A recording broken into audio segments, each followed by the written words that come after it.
जाट धन्ना जाट का नाम सुना होगा, जो परम भगवान के उपासक थे, राम के, कृष्ण के, कितनी भगवान की वो भक्ति करते थे। कोई भी संत आता, उनके घर से कोई कभी वापस नहीं जा सकता। वो भाव था, संतों के प्रति बहुत सेवा करते थे वो। एक दिन पिताजी ने कहा, बेटा धन्ना जाट, तू संतों की इतनी सेवा करता है, तू कभी कीर्तन में जाता है, कभी भगवान की कथा में जाता है, इतना दान पुण्य तू इत्यादि करता रहता है। बेटा देख, हम हैं किसान, हमारे हैं जमींदारों, खेती। अगर तू संतों की सेवा करता रहेगा तो बेटा या खेती का काम काज को कौन संभालेगा? कि पिताजी ऐसा क्यों कह रहे हो, बताओ। मुझे क्या करना है? बेटा देख, ये खाद बीज है, गेहूं का कट्टा है, इसको अपने साथ में खेत पर लेकर चले जाओ और खेत में से बो करके आओ। धन्ना जाट ने कहा, ठीक है पिताजी। धन्ना जाट ने गेहूं के कट्टे को रखा सिर पर और लेकर के चल दिया। उस समय चतुर्मास का महीना चल रहा था, और चतुर्मास का महीना मेरी माँ 4 महीने का होता है, जिसमें भगवान का भजन होता है, भगवान का अत्यधिक कीर्तन जब तब किया जाता है चतुर्मास के महीने। अब जैसे ही धन्ना जाट घर से निकला तो सामने से संतों की टोली आ रही थी। अब संतों की जैसे ही टोली आई तो धन्ना जाट ने उन संतों से बचने की कोशिश की।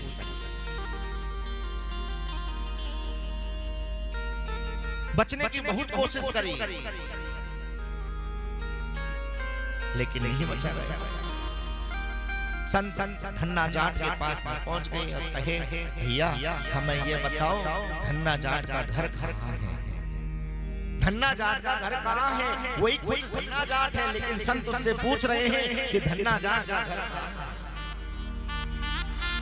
और संतों की सबसे बड़ी खूबी होती है, संत उसी के घर पर जाते हैं जहाँ प्रेम भाव होता है, भगवान का आशीर्वाद होता है ना, उसी के घर पर जाते हैं। हर व्यक्ति के घर पर संत कदापि नहीं आ सकता, क्योंकि भगवान की कृपा के बिना नहीं होता। क्योंकि संतों के हृदय में हमेशा उस गोविंद का वास होता है, उस परमात्मा का वास होता है।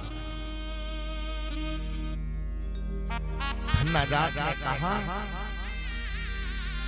कि संतों की टोली है, मन में विचार है, ऐसा भाव है उसका कि अब मैं क्या कहूं कि मैं धन्ना जाट नहीं हूं, अब मेरे से झूठ नहीं बोली जाए। बस धन्ना जाट ने कह दिया कि भैया मैं ही हूं महाराज, धन्ना जाट तो मैं ही हूं, पर आपको क्यों जाना है, क्या काम है, ऐसा कुछ बताओ। कि देखो चतुर्मास का महीना चल रहा है और आज रात्रि में हम आपके घर पर ही विश्राम करेंगे, आपके घर पर ही हम विश्राम करेंगे और आपके घर का ही भोजन करना चाहते हैं। धन्ना जाट ने झूठ नहीं बोला, ना उससे मना हुआ।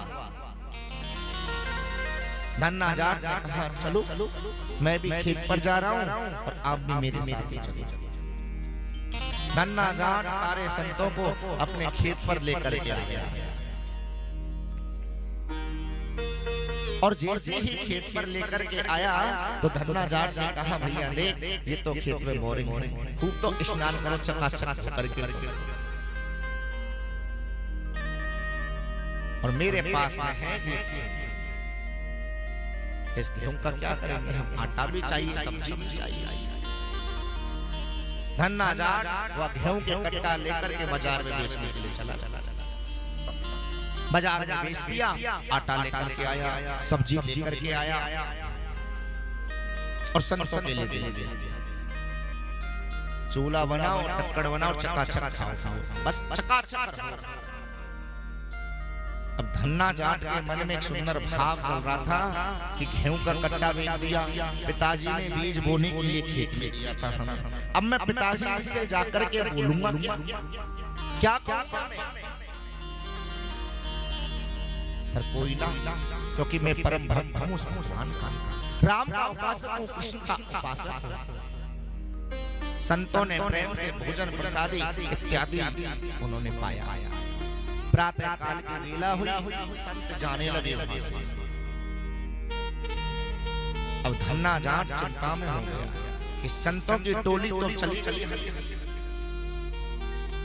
गेहूं का कट्टा नहीं मेरे पास, अब करूं तो करूं क्या। धन्ना जाट ने सोचा कि जहां जहां खेत में संत बैठे हुए हैं उनके जो पैरों के चिन्ह हैं, निशान हैं, उसको एक कट्टे में भर लेता है। वहां से उसने मट्टी को उठाया और अपने कट्टे में डाल दिया और पूरे खेत में बीज की तरह उसी मट्टी को बो डाला और अपने घर पर धन्ना जाट पहुंच गया।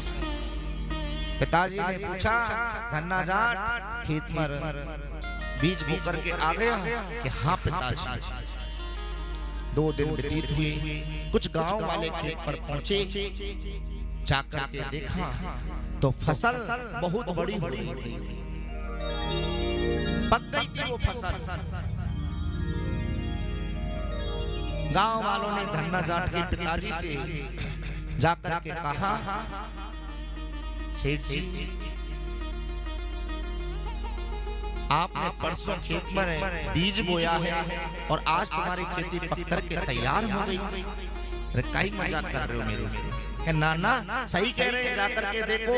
धन्ना जाट का पिता खेत पर गया और जाकर के देखा सच में वो फसल पक चुकी, वो फसल पक चुकी थी। धन्ना जाट को बुलाया, बेटा इधर, तूने ऐसा कौन सा बीज बोया कि जिससे अपनी खेती पक गई है? धन्ना जाट की आंखों में आंसू आ गए, पिताजी के आगे रोने लग पड़ा। पिताजी तुम्हें क्या बताऊं, मैंने संतों के पैरों का चिन्ह था जो मट्टी थी उनके नीचे की, वो खेत में बोई हुई। अरे धन्ना तू क्यों पागल हो रहा है? हाँ पिताजी सच कह रहा हूं, जो आपने मुझे बीज दिया वो मैंने संतों के लिए खिला दिया, लेकिन जिस स्थान पर संत लोग बैठे उसको मैंने बोया। आज उसी का फल है पिताजी, ये संतों का आशीर्वाद। प्यारे कभी संत का आशीर्वाद खाली नहीं जाता। मुख से निकला हुआ शब्द और बंदूक से निकली हुई गोली कभी वापस नहीं आ सकती।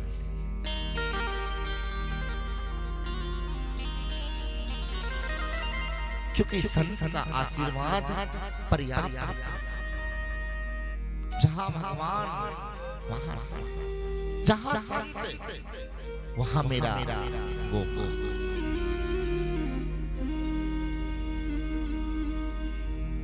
भागवत हमारा किससे संबंध